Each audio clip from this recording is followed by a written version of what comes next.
अंग्रेजी शब्द के भंडार में कई ऐसे वर्ड हैं जिनमें एक या एक से अधिक लेटर साइलेंट रहते हैं। साइलेंट लेटर वे लेटर होते हैं जो शब्द का हिस्सा तो होते हैं परंतु उच्चारित नहीं होते। जब भी हम किसी वर्ड में कोई साइलेंट लेटर देखते हैं तो हमारे मन में एक सवाल जरूर आता है कि जब उच्चारण नहीं करना है तो इस अक्षर को वर्ड में शामिल क्यों किया गया। इस वीडियो के माध्यम से हम जानेंगे कि साइलेंट लेटर के पीछे क्या कारण है और कब कोई लेटर साइलेंट रहता है। अंग्रेजी एक प्राचीन भाषा है और 15वीं शताब्दी से पहले कोई साइलेंट लेटर नहीं होता था। समय के साथ साथ अंग्रेजी के शब्दकोश में अन्य भाषाओं से विशेषकर लैटिन भाषा से बहुत सारे शब्द शामिल किए गए। उन शब्दों के अपने स्वयं के क्षेत्रीय उच्चारण भी थे। विद्वानों ने सभी शब्दों के लिए सामान्य आवाज और उच्चारण बनाने की कोशिश की, लेकिन ये नए शब्द अंग्रेजी व्याकरण के नियमों का पालन नहीं कर रहे थे। फिर इसका एक समाधान निकाला गया। इन नए शब्दों की स्पेलिंग में बदलाव नहीं करके कॉमन ध्वनियों को अपनाया गया, जिसके लिए कई शब्दों में कुछ अक्षरों को साइलेंट लेना पड़ा। इसके अलावा साइलेंट लेटर के और भी कुछ कारक हैं। लगभग 60% अंग्रेजी शब्दों में साइलेंट लेटर पाए जाते हैं, जिसके कॉन्सेप्ट को समझना आवश्यक है। साइलेंट लेटर के लिए कुछ नियमों का पालन किया जाता है, परंतु ये याद रखना है कि इस नियम में भी कुछ अपवाद हैं। बी अक्षर दो केस में साइलेंट रहता है, जब बी को वर्ड में एम के बाद रखा जाता है तथा जब बी को टी से पहले रखा जाता है। इन दोनों ही परिस्थितियों में बी साइलेंट रहता है, जैसे डेट, डॉट, डेटा, बॉम्ब, थम। अब बात सी की करें तो सी जब एस के तुरंत बाद आता है तो सी साइलेंट रहता है, जैसे साइंस, सीन।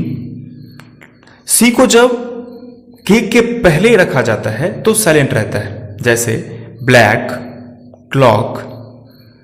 अब हम बात डी की करें तो डी के बाद जी लगा हो तो डी साइलेंट रहता है। हम निम्न शब्दों में देख सकते हैं प्लेज, स्लेज, ब्रिज। इन सभी शब्दों में डी साइलेंट है क्योंकि डी के ठीक बाद जी आया है।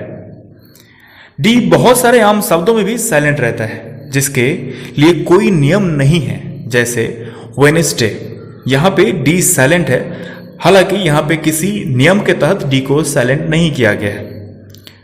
अब बात जी की करें तो जब जी एन के पहले आता है तो साइलेंट रहता है, जैसे डिजाइन, फॉरेन, साइन।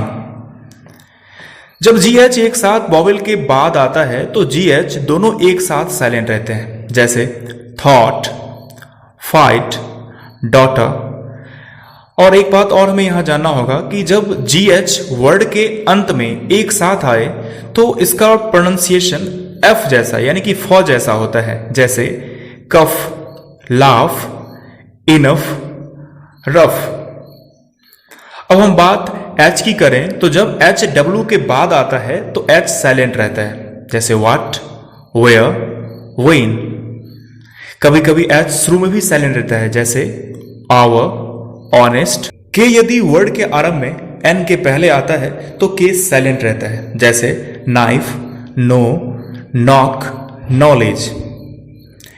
एल तब साइलेंट रहता है जब L vowel A O U के बाद आता है, जैसे काम, फोक, talk, walk, should.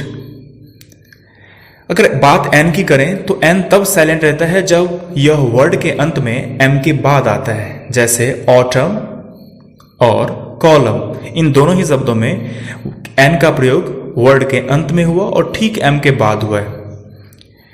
P silent रहता है जब कोई वर्ड पी से शुरू हो और इसके तुरंत बाद एस या एन आए, जैसे साइकोलॉजी, न्यूमोनिया, साइकेट्रिस्ट। इन सभी शब्दों में पी साइलेंट है क्योंकि पी से वर्ड शुरू हुआ और इसके ठीक बाद एस या एन का प्रयोग हुआ है। एस साइलेंट रहता है जब यह आई और एल के बीच रहता है, जैसे आइलैंड। यहां पे एस साइलेंट है क्योंकि यह आई और एल के बीच मौजूद है। यू तब साइलेंट रहता है जब यह जी के बाद और वॉवेल के पहले आता है। हम देख सकते हैं निम्न शब्दों में गेस, गाइडेंस, गिटार, गार्ड, इन सभी शब्दों में यू साइलेंट है। डब्ल्यू साइलेंट रहता है जब यह वर्ड के आरंभ में हो और इसके तुरंत बाद आर आए। राइट, रिस्ट, रॉन्ग, इन सभी शब्दों में डब्ल्यू साइलेंट है क्योंकि वर्ड डब्ल्यू से शुरू हुआ है और इसके ठीक बाद आर का प्रयोग हुआ है। उम्मीद करता हूं इस वीडियो से आपको प्रोनाउंसिएशन करने में काफ़ी सहायता मिलेगी और आपको कभी भी साइलेंट लेटर्स से रिलेटेड किसी प्रकार का कोई प्रॉब्लम नहीं होगा। यदि आपको वीडियो पसंद आया हो तो लाइक करें और साथ साथ कमेंट करें। और अगर आप हमारे चैनल पर नए हैं तो चैनल को सब्सक्राइब करने के साथ साथ बेल आइकन जरूर दबा दें कि जब भी इस चैनल पे नया वीडियो अपलोड किया जाएगा तो उसका नोटिफिकेशन आपको तुरंत मिल जाए। धन्यवाद।